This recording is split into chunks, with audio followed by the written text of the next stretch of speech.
All right, guys. Hey, welcome back to this episode of What's Your Story? My name's Scott Rankin, and I'm your host. And before I get started today, I'd just like to take this opportunity to thank each and every one of you for your continued prayers while I was on my mission in Mississippi. Those of you who prayed for me for my mission, those of you who supported me for my mission financially and supported me in prayer for my mission, I'd just like to thank you wholeheartedly from the bottom of my heart for all the thoughts and prayers and financial contributions that you made for me to make my trip a success. With that being said, this next clip that I'm going to share with you is actually a one-on-one interview with Dr. Perkins himself to kind of let you get an understanding of the man that has given over 50 years of his life to serving God and serving his community, and just the impact that he makes and the impact that he's made on my life. So if you like it, share it. If you don't like it, share it anyways. That's what I always say, because if it doesn't touch your heart, maybe it'll touch somebody else's heart. And again, thank you all for your continued prayers, and hope you enjoy this next clip. And remember, I'll see you next time on What's Your Story. God bless. All right. Hey, welcome back, guys, to this episode of What's Your Story. And I'm here with a great friend, mentor, and leader in my life, Dr. John Perkins. And today, this is going to be just a true treat. I want to talk to you guys a little bit about a couple of things that's very important to anybody's life, young men's life, as well as women included. But before we get started, Dr. Perkins was born in the 30s, right? 1930. 1930s. He was a U.S. Army veteran, fought in the Korean War, came back to and raised by your grandparents who were sharecroppers here in Mississippi, grandmother and your Uncle Bud. And then in 1947, your brother had been shot by the police, and we thought for safety, you left to go to California which was kind of good because you started a ministry as well over there. And then you come back in the 60s to help desegregate the schools. You helped voter registration here in many counties here in southern Mississippi. And what else? How many books have you published now? Well, probably my own with my name, probably only. Maybe I got two with, we did it as a team. But so I would say 16 or 17. And then I have other chapters of books. They would even carry my name. Mm-hmm. It's a team of us. Right. So I would say 20 or so books. 20 or so books. And the reason why I want to have this time with Dr. Perkins is because he's been such an influence in my life. And when I first came to Mississippi, about 7 years ago, and on this mission down here, and it was everything that I thought it wasn't going to be. I anticipated a lot of different things, but when I got down here, I've seen a lot of brokenness. But I also see a lot of community development, a lot of progress as well through all of it. And so one of the things that I want to talk to you about, Doc, is that I find as I get older in life that I'm becoming a little bit more of a mentor, maybe. Trying to keep help folks get along the right path, and I know I too am being mentored, obviously, by you and in my spiritual life and my leadership life, and what's the importance of having a good mentor? Like, where would you look? Where if you wanted to reach out to somebody, what's the importance of having a mentor in your life? I think it starts with family. And the quality will grow or decrease with the quality of the family. Because it's when ought to be a mentor, when do we really become mentors? And how you get those mentors. So it's assumed in the family. Okay. And it's assumed that the mother and father plays a role. The mother for the child gives a sense of constant present in those formulating years. The father sort of creates the work ethic and that a sense of belonging, gives the child a sense of belonging. You know, there's three great needs that the human have: the need to of others, to be embraced, to be loved, and to belong. You miss that belonging if the mother and father split. You know, but so the mentor fills in that family gap. And so it starts when the person come to you. It would be great for them to be tutored in school somewhat by their father. I have taught my children to ride the bicycle. I taught them how to swim, and so those teachers a bond that becomes on the natural. Mentoring is putting that bond into the public square with all the people that you want to work with or come across them as a senior person ought to be, that's called, I think the best word for us as Christians, discipling people to make them understand the value of others. And so discipleship would be that natural nurture with that sense of love, belonging, and being a part of. So it ought to be a great pleasure to be a mentor because they hit at some point of that that mentor becomes also a mentor back to you in terms of response. Yeah. So it's a growth. You have to then, when your children are gone and your grandchildren are gone, now you're going to take it to the public square. We're going to hire people in school to be that. And they will be that in terms of the occupation, right, that the kids go through. So mentorship is a way of life, and that mentorship then develop into leadership. You are mentoring them so that they can use that God-given gift or skill or that aptitude, and what do they bring, and that's what. And so it ought to be a lifetime. Although as you get old, you can't mentor the same, but there is certain wisdom, and that wisdom and its understanding, it's all of that. But basically, it's in people. You know, even now, we are putting this in the cloud or on the net. And this could go on being an exact example of what mentors are all about. No, I totally agree with you on that, and I like the way you said that. By being a mentor, you become mentored within yourself. It's almost the kind of the concept of practice what you preach. You got to walk the walk.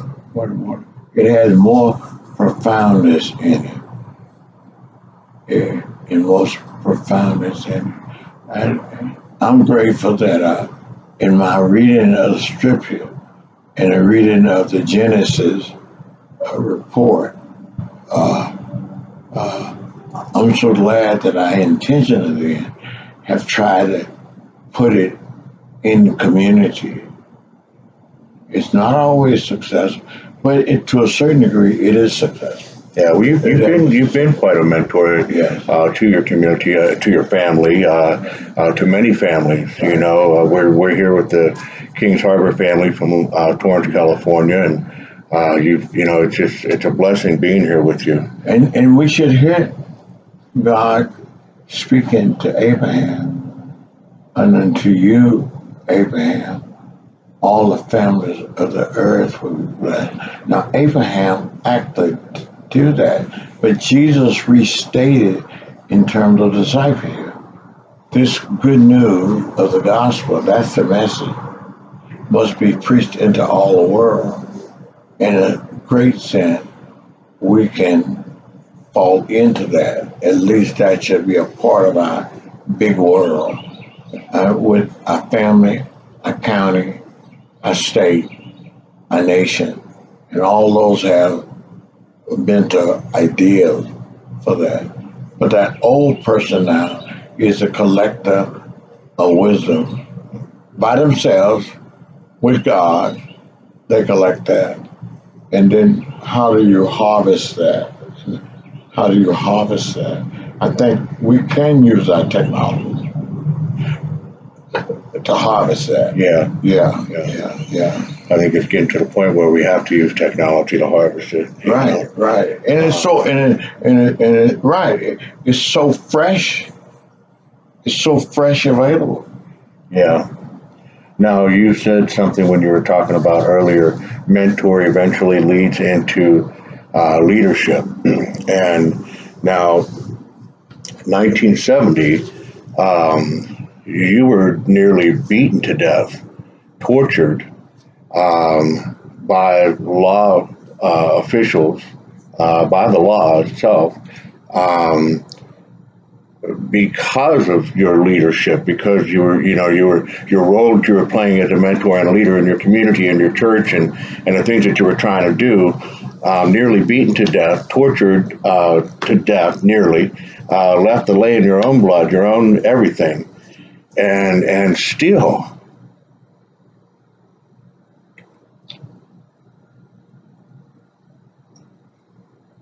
Well, the reason I think is the growth realization.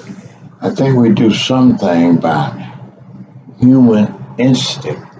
And some of those, God shines on the just and the unjust. I think the unjust gets most of these skills or have the ability to absorb them unless in health, a mentality, a sickness. But so we got that, and so we are doing it to develop leadership. And in some phases of human development, God has a plan for all of our lives. That plan's for good and not for evil. Yeah. And he says that this message that I'm giving you, Abraham, all the families of the earth can be blessed with it. You become exemplary of that. Yeah. So in the Bible, David was a great leader, but he was also a great sinner. A great sinner. But how do you? I mean, you have all sorts of leaders. You have leaders in business. If you own your own company, you're a leader in your company. You're a leader in your church. You're a leader in your home. You're a leader for your family, and they all kind of take different venues, or they take different attentions, right? But what do you think is the one thing that they all should have in common as being a leader, even if you're a public official or an elected official, or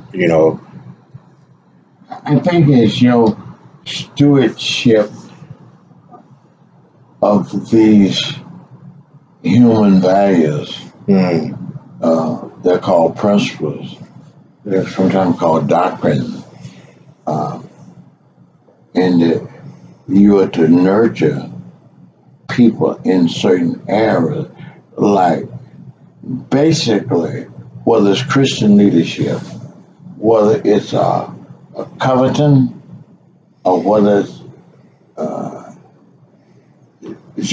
Joe Maxwell or Jack Maxwell. John Maxwell, yeah. Yeah, those basic principles are all the same. Yeah. There's a base, and the other end is where in my community I'm going to use them, and am I going to take them to the public square?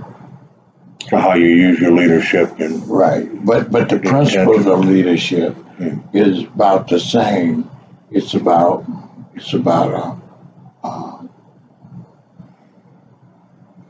vision. Visions are passed on, and our great Christian vision is a vision of God. yeah. And then what do we learn from him? And then do he become our example? But then we're going to get a human vision. You're going to ask, who are you like? I have read about most of the books on leadership. The difference between his dear friend Maxwell, I don't think there's 28 principles. I think I would be leaning more to 12 or 13. And I think if you can leave them that way, you got a better vision of them. And then what is the big vision? What did the big thing that you see in that vision becomes the first thing, and that's stewardship and the management of the earth's resources, and to give people access and enfranchise them. And that's work. And so work is not a curse. This other thing enhances Work is not a curse. That's good. I like that. So that enhances, because he's going to say something like, in those Romans 12, 1 Corinthians 12, that's where they're packed at in order there. And he said, lay hold of the best of those that meet your aptitude. Your aptitude might be, what were your father doing? What is the environment in which you find yourself? And leadership then is to show the way. So that leadership ought to be a natural again to the humanity. And that followership should be that you understand that you are not God and that you don't know everything.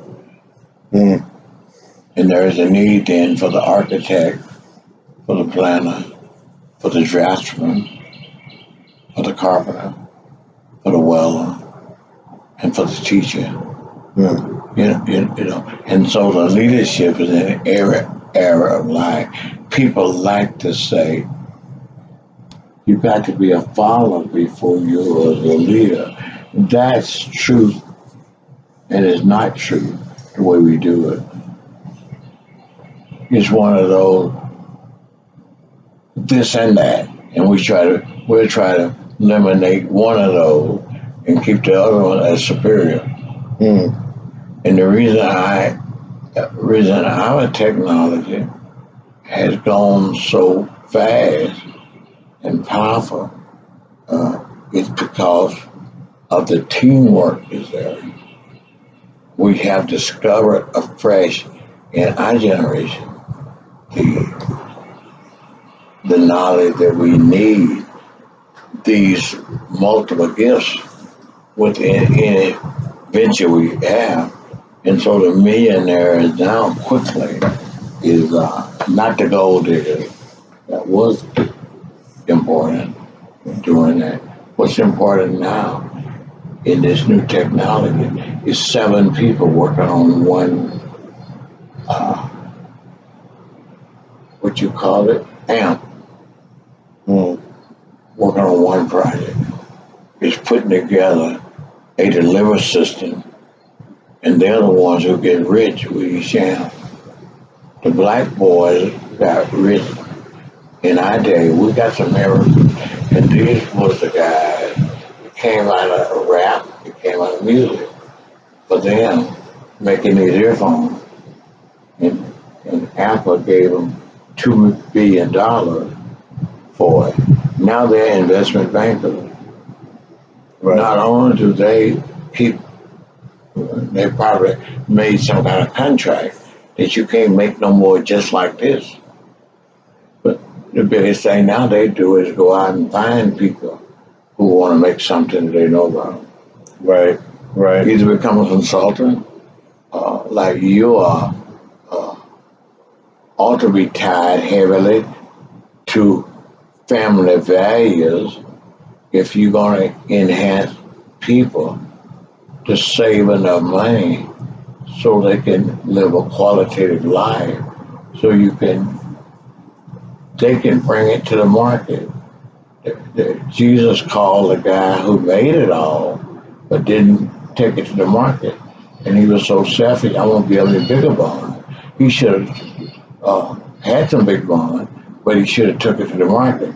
Because he's gonna rot, but God said, I'm gonna take your soul. You don't need nothing to eat. Right. So he was a fool.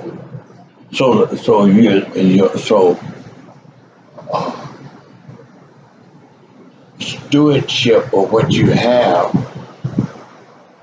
is the essence of what God demands of us. He demands of us to do justice, to love righteousness, and walk humbly before God, helping people to find those talents and gifts. And your talent and gift now, and even your livelihood needs to come out of it. It will come out of it. You sharing, you're not just enriching yourself, you're enriching society. You're using the market. So how do you feel that, I mean, I guess I was complimented once when one of my workers, when I had my landscaping company, said to me, you're not a boss, you're a leader. You get out there and you dig the trenches with us, and you put the grunt of the work in with us. And I mean, honestly, I was just tickled, because I thought it was a great compliment. I guess I never thought of myself as being a leader, in a sense, But I mean, what do you think makes an effective leader? Like, to be effective in a leadership role, I mean, obviously you got to be able to communicate. That I would say that ought to be number one. Communication, number one. Because it's the voice. It is called biblical, the word. And so it says, in the beginning was the word. Yes. That's a central part of God. Yes. And another central part of God, his name is present. That's the Holy Spirit. That's what the Holy Spirit within the Godhead is present. We're present. He is near you. And when you get to know him, you discover he was never far from you. Because in him we live, move, and have our being. Yes. So that basic knowledge, knowing God, is the beginning of knowledge. Knowing God is out of a knowledge flow. He is knowledge. And he can get it done. If he has to, he will pull together something that we don't understand, but it came together. We call it a miracle. God needed it done now. Heroes are born in crisis. My hero in the last few years has been the guy who landed the plane on the I, Yeah. Yes. he Yes. said they gave him credit for it. He said, no. Destiny, God, had on that plane the people knew how to do what needed to be done, and they done it. Yeah. And so we all walk on the plane. Yeah. He said the steward got the stuff ready while the plane was coming down. They got the stuff ready, and he came to the door. The steward said did the work, and he remembered they might have forgot the front door. He was at the back door. He went back up front and opened the front door. Then he came off, and they said, "Look what a miracle you performed." He said, "God had the people Yeah, he didn't take on the any plane, glory. and they did what they were trained to do. Yeah. A hero. That's why they call Reggie Jackson Mr. October. He would hit 50 home runs every year. He would hit them in September and October. If you're going to be independent, you better be hitting them then. Otherwise, you're going to be independent. And so he won Oakland's pinnacle. Yeah. Now, he didn't hit 70 home runs. He didn't hit 70 home runs. They said, but when it hit the late August, his bat began to Get heavy. get heavy. Yeah. Yeah. Let me It's a ask. crisis. He's running for the goal. There, he's playing for the pennant. That's the end of the road. You have delivered. Right. You have delivered with excellence. Right. Right. That's what Curry has been doing for the last 5 years. Steve Curry on the Yeah. basketball team Yeah. of the Warriors. Yeah. Yeah. So that leadership, God calls us to be disciples. He calls us to be friends, Mm. to make friends. The children of darkness are wiser than the children of light. The children of darkness made room so when the boss man put him out, he had somewhere to go. That's leadership development. Mm. Mm. Interesting. So, what do you think about servant leadership? That's what it is. That's why he called it shepherd's leadership. Shepherd leadership. The assumption Shepherd your is flock. the assumption is the sheep is dumb. I don't know what it has to do with his will. Did that come from his wool? I mean, that's a lot of clothes he got. Bad black sheep Right. have you in the wool.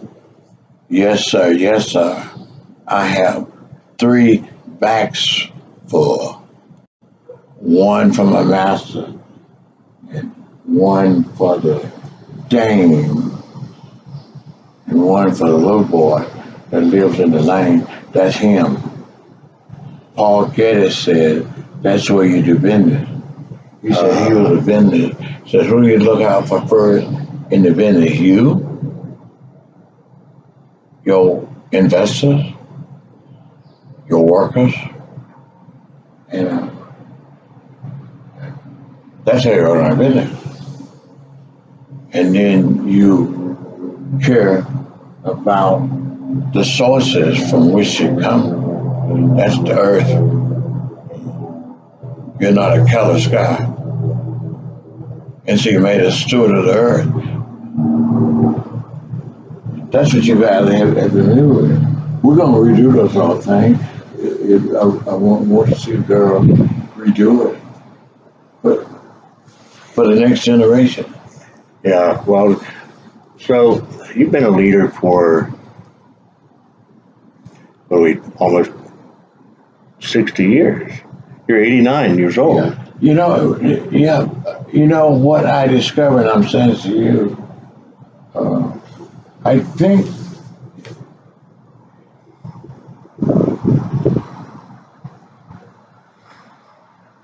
it's taking responsibility Mm. for the wherever your feet go, wherever you said it to Joshua, Mm. and you don't come with blame. We did something at the opening of our meeting to my best friend in that group, our boss. What's his name now? Our boss. Who's the boss of that project? Oh, Vic. Vic. Yeah. That's good enough. That's right. I accepted him as the boss. I get the boss some learning the first day. He said the church to do this. I said, okay, we're the church. Yeah, so let's already that where the church is broken. Yeah. We lie in the hands of them. That's a bad conversation. Yeah. Because we're going to say that the church is stopping me from that. This is my main thing. That the church is stopping me from doing what God want to do in me. Mm. The church, I don't believe that. I don't believe white folks are stopping me from doing it. They might be causing me to do it. I think that You get that? Yeah, totally. And I'm saying we're equal, so I'm not a bigot. Right. We're equal. You gonna help me, and I'm gonna help you. That's what we're doing here. Right. Right. We're contributing to each other's existence. Yeah. And passing on what we're learning to others. That's what this is Paul defining leadership. So Timothy, that's what you've heard of me among the witness.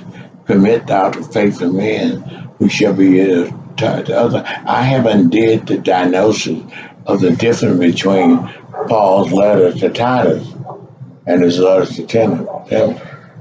There is a sort of an assumption that the Titus was a robust guy like you, wasn't timid. And Timothy was raised by a grandmother and a mother. The father did not mention there. Mm. And so he had to say to Timothy one time, he said to Titus, be tough. Mm. Timothy, he said, Timothy, my son. Titus, my cohort, my ego. We had some people down here. Me too, people down here. And the girl is in our cohort program. And somewhere or another, I was talking to her, and I was talking to her as a cohort. And she went back and said, almost like I harassed her. This is what she said. He didn't seem to respect me. What the hell are you talking about?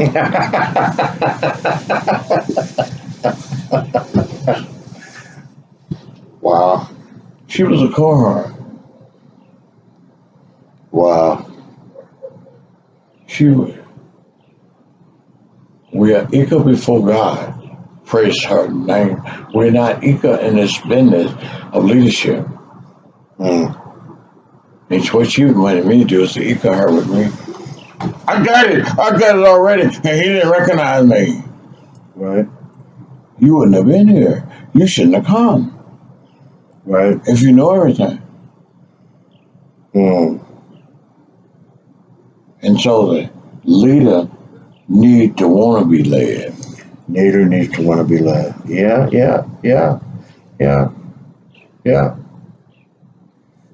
Jesus begs people to come and be like him. Come and let me live my life out of you. Come into my heart, Lord Jesus. Come in today. And then I know that I know you. I'm pretty proud, I know.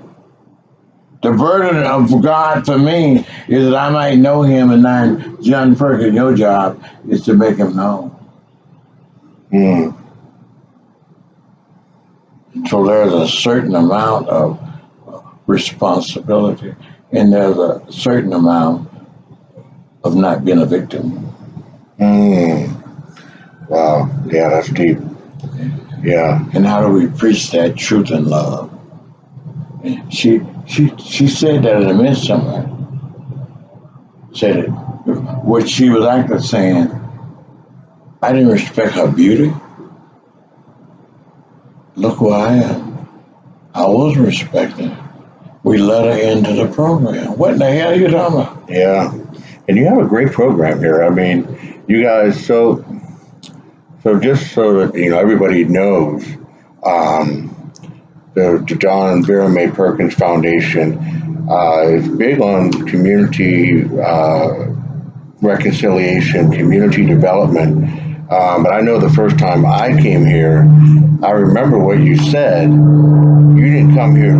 You folks think you came here to work, but you folks are on a retreat. You folks are here to learn about God, and and then you're going to, and we did. I was, it's having men like you in my life that's made such a significant role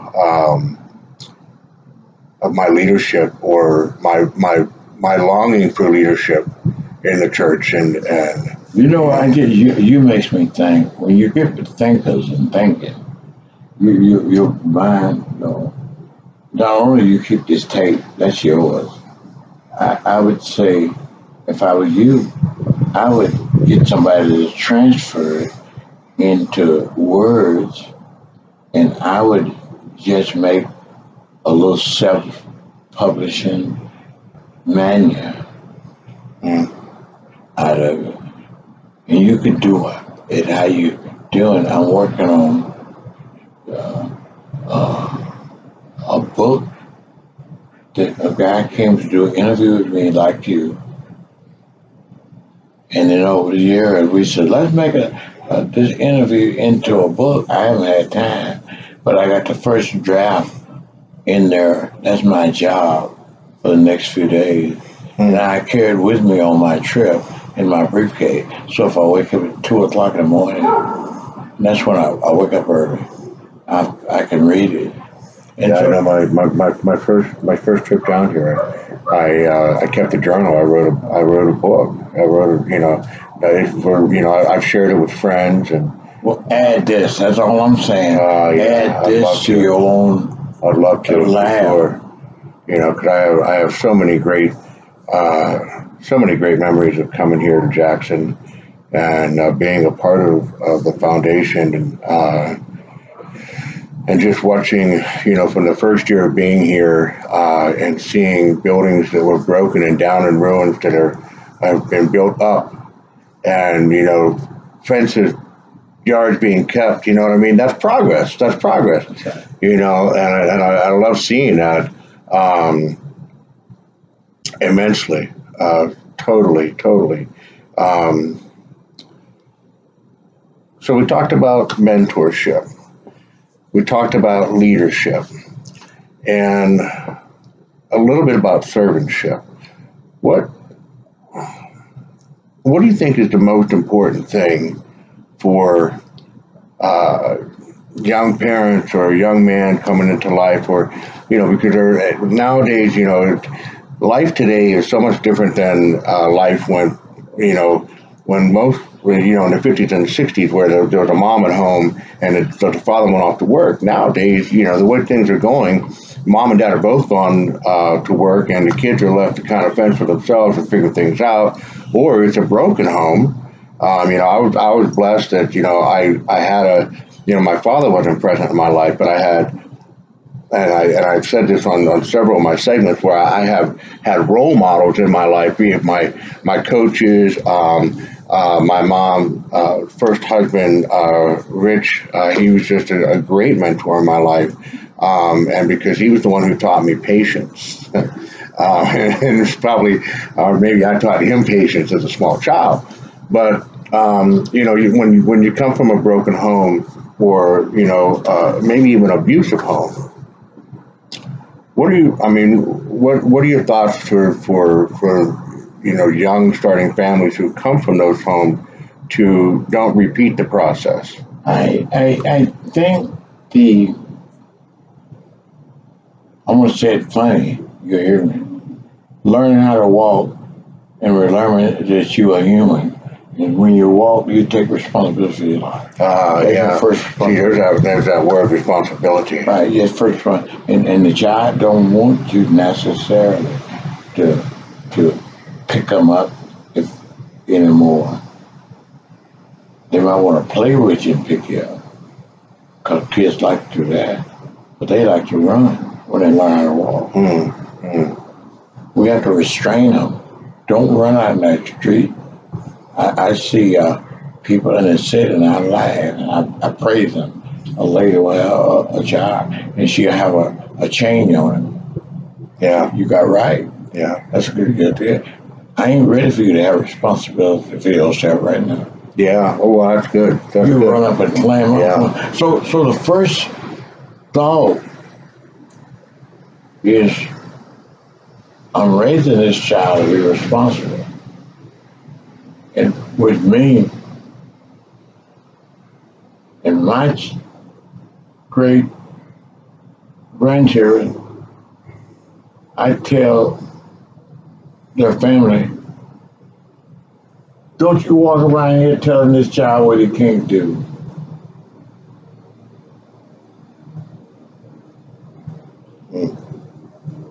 You might say you're going to do this as you grow. You're going to tackle this one. I don't want you scratching no matches around here. This is your house.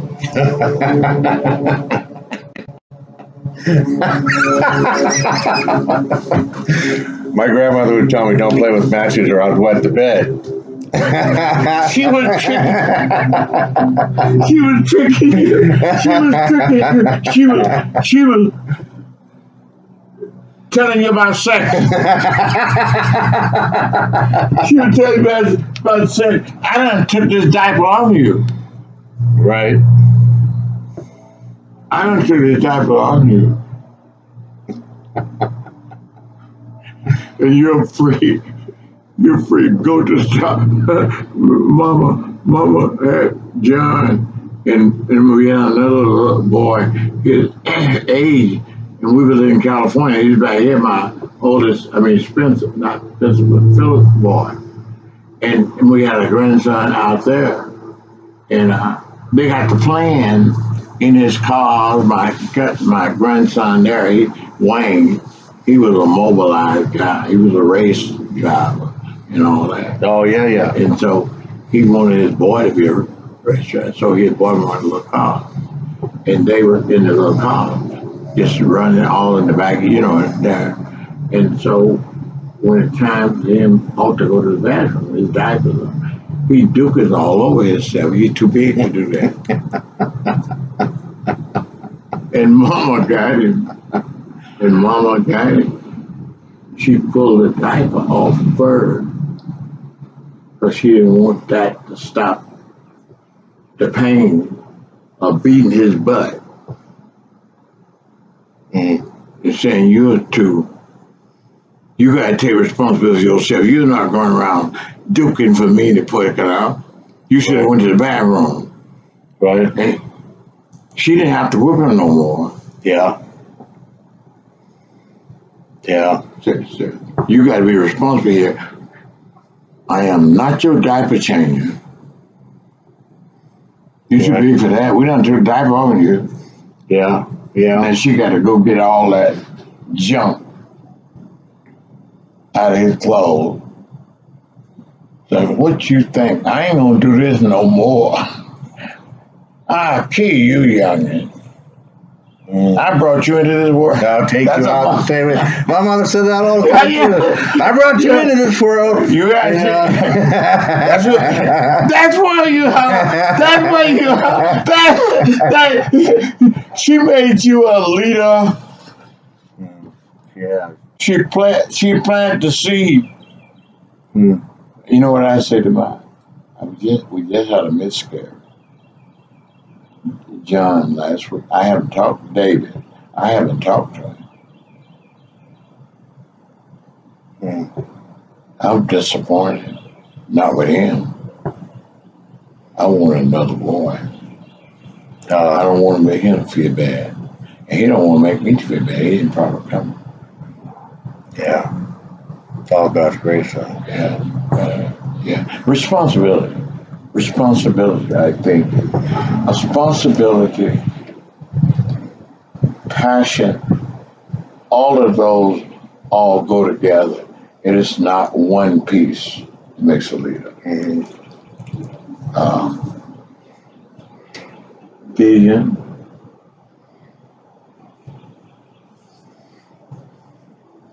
responsibility. How do you think accountability falls into that? Accountability, yeah, knowing your limitations. Knowing your limitations, yeah. Knowing your limitations, trying to get in touch with limitations. And then, but what we don't want to do is distract initiative away. Passion. Don't distract initiative. Get excited about something. Be passionate about it. Be passionate. What was your passion? What made you so passionate about becoming a leader that you I think become? my poverty. Poverty. My poverty as I went along. My deficit. I didn't have a mother. I didn't have a father. Family, I see what you're And I saying. didn't have. I just hit up on this love. And I'm in it. And like you said, what the next book going to say? And I said, I'm working on my life. And I'm reading this now. This other boy is working on. And I talked to him already today. I haven't finished it. I just got to read through it. Well, you just finished a book 2 days ago, right? And this guy's working on one, interviews. And I said, let's make this a book. Well, let's talk about your books for a second. There's a story behind every book. There's a story behind every novel. There's a story behind every story, right? And 20 plus books. What are you trying to tell us? I call all of those outside of my biography. Because you have Justice Roll Down. Justice Roll Down is my biography. But Justice Roll Down is your biography. And I will crank it up again. But it's been updated once. Preacher for the Klansman. That's just a pamphlet. That's a pamphlet, okay. And then your new book, One Blood. One Blood, there's one before that is that brought about One Blood. What brought about One Blood is Dream With Me, which is my memoir. Yes. Which is my memoir. And so that brought One Blood up because I'm dreaming. That's my last book. Memoir is sort of like your last book. You look back, I'm 80, and I look back and say, you were 80 when you wrote that book. Oh yeah, I was 80. I was in 81 to 2 when I started. So what do you think you're going to write when you're 100? Huh? What book do you think you're going to do when you're 100? It will come out of the incarnated message. It'll come out of, behold, I bring you good news of great joy. Good news of great joy. Which shall be to all people. And that is the central of the gospel. What you're going to do when you get here, Jesus, I want to save you from your sin. Can you do that? I'm God. I'm going to show you how much I love you. I'm going to die and I'm going to come back alive. I'm going to forgive you for your handicap. You're a handicap. I was born in sin. Sin. That's right. I was born in sin. Shaped in iniquity. Yeah, yeah. And I like him getting it. He takes it for granted. The chastisement of our peace was upon him. Isn't that powerful, man? Isn't that powerful? The chastisement of our peace. Man, the chastisement of our peace was upon him. Peace I bring to the world. My peace I leave with you. Not the world give it I, Peter. Let not your heart be troubled. My death is not the end. Let not your heart be troubled. No, you have a legacy here. No, that's what he's saying to those disciples. Yeah. Yeah. I'm leaving you. Yeah, Let not legacy. your heart be troubled. I mean, think about it. You know, how many thousands of BCs, ADs after, Christ's been gone, and yet his name is not forgotten. That's right. You know, his love lives on, his message lives on, his story lives on. You know, He he's is a great leader. he is eternal life. He is. He is. So let's wrap up here. So, to be a good mentor, what do you think is the most important things to being a good mentor? I think somewhere secretly, think that you was called to do this. That the God of heaven Yeah. called you. He called you and me to be friends. Oh, amen. Oh, absolutely. Yeah, and I say this a lot. That I've taken certain words out of my vocabulary, and the one is being ironic. There's no coincidence, and as my faith has gotten stronger over the years, there's no coincidence of what happens to me on a day-to-day basis, what has happened to me in the past 10 years, what has happened to me all my lifetime, preparing me for this day, for this moment, for this time, for this conversation. You know what I mean? So there's no irony in that. I just take that all away. You're asking a question about God and calling me to be a mentor. And what we're doing is refreshing ourselves here. Yeah. Yes, I'm sharpening iron. We're refreshing ourselves. Yeah. Refreshing us. There's that little. They're all over the place. That's God. Gecko heaven. Yeah. Awesome. And then so leadership. What comes with that? What comes with that? I mean, if you had to send a message to somebody who wants to be a leader, well, what would that message be? How would you start to shape that mold? In the orthodoxy of the Bible. Mm-hmm. I'm trying to find it there. I think between you, here's God's voice. When God said, you're the one that you are fully human, fully awake. God wants you to be a servant leader. How do you know when you are? I think you've got to find out. I think you've got to know. I think it's got to be almost an unction. It's got to be a quiet room, somewhere, almost by yourself. Now you will hear other folks. I think there's something in you would begin to reflect that even before you know it.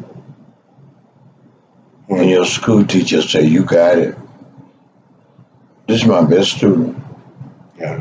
I remember my son, Spencer, was unusual. His fifth grade, she might have been a fourth or fifth grade teacher. She'd tell me, your child's unusual. child can handle English. Mm. And this was after desegregation? No, this before Before desegregation. Wow. White Wow. girl wouldn't have done it. Oh. White lady wouldn't have done it. And I remember she just died. And every time I meet her, she left me and went to Atlanta. But she taught Vincent when the school was segregated. And when she would see me, she would say, best student I ever had.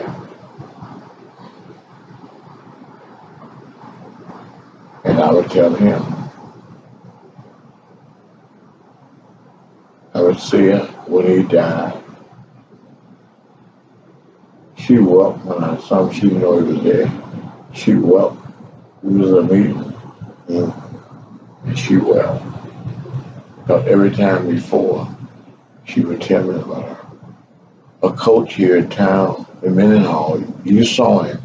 He was the guy sitting up there on the front, the head deacon. In Mendenhall, you could see who he was.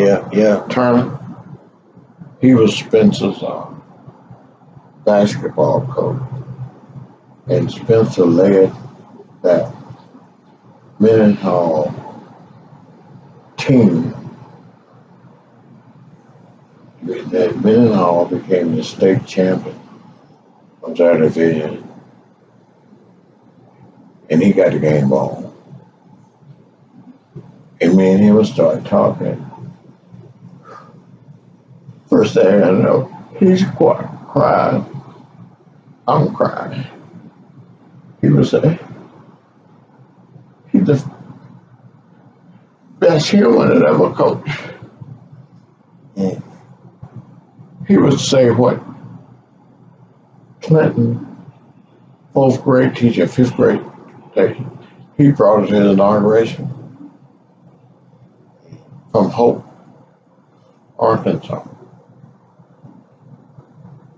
She told him when she was a boy, you got it. You got this English thing, buddy. You could put these words together. Jim MacArthur said in his biography, he said, I found what was my advantages.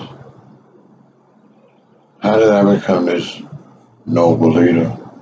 No. How did I become this noble commander? He said,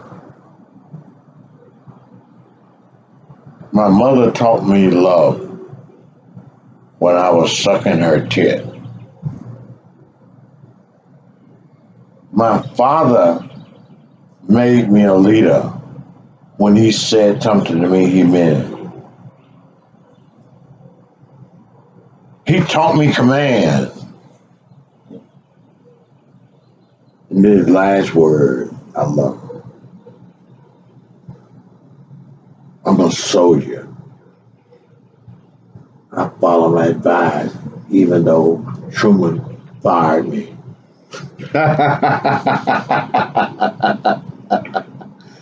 I knew, and that was his problem. He thought he was the president. Yes. But this is what he said. This is powerful. I think it's a quote. We have to Google it and find. Let's Google it and find out. Can you do that? No, we don't do it until we get through. Okay. Until we get through. Okay. Right. He said, old soldiers never die. They just fade away. Yes. I've heard that. Isn't that? I don't know who said it first. That's what I'm saying. But I remember it. He said it. It was probably a quote. Yeah. I think Bobby Kennedy, I coached him as saying that. I'm sure, then it's a quote from him. I think he's quoting. I didn't know who did it. He said, some people look at life and condition. And the thought was, you see the deterioration over that. He was looking at the part of the town that had run down.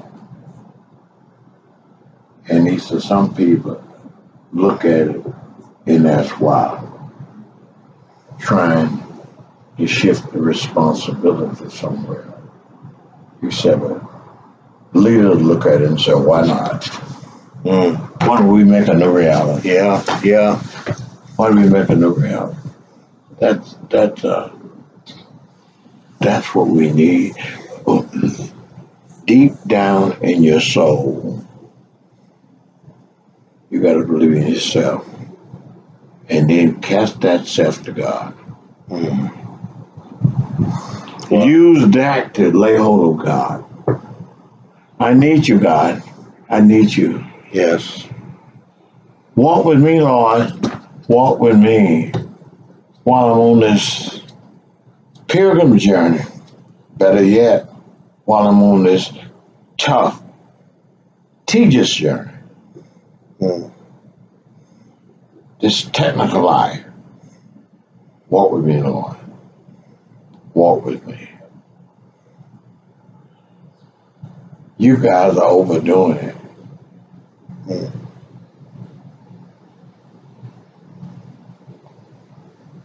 I like it.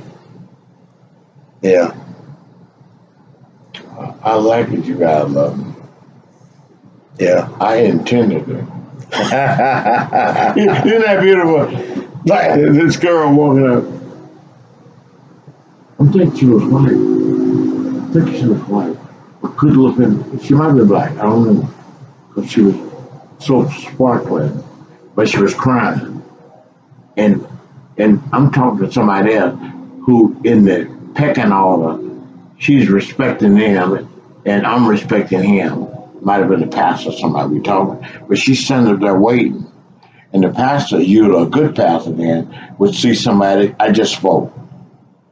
And she would let them, he would go up, because he can see me back in the office. And so when she see her come out there, and we're talking, she don't want to interrupt, but then the pastor give her the freedom. He said, she was crying, and she started crying more. And she said, you made me cry. I couldn't stop crying. I said, I intended you to cry. This ain't no mistake. I was preaching this sermon. Right, right. Well, you're powerful when you preach. Wow, that ain't the idea. You heard it. No, but I mean, you're powerful when you preach. I mean, it comes. It's almost like anybody who hears you preach knows that this is your call. Anybody that hears you, because we come down here, we're here for a week at a time, and unfortunately, it's just one week out of the year. Hopefully, we can change that a little bit. But no, y'all have got it all this week. I didn't intend to do this. It was great. It's been great. It's been great. It's been truly awesome. It's for me too. Yeah. I mean, it's for me. I know. It's for me to know the preciousness of you guys. Yeah. The guy's wife got who helped me. The car material, the car repairer. With y'all. What's his name? He's got his wife with him. Oh, that's Garrett. Garrett and Amber. Yeah. Garrett. She said, I went to the meeting of when y'all say you was kind of talking about it. Mm-hmm. And she said, every one of them, the ones who couldn't come, they like you. So I want to get to know you. Yeah. What is this all about? Yeah, I just, for me, when I heard you first speak at Kings Harbor Church, it rooted. it took root in me. It really did. And you know, there was some. I was having a spiritual battle with myself at the time. Yeah. And when I heard you come to Kings Harbor and speak the first time, it was like the Holy Spirit just slapped me across the back of the head and said, "Wake up." And You're right. That you explained that exactly right.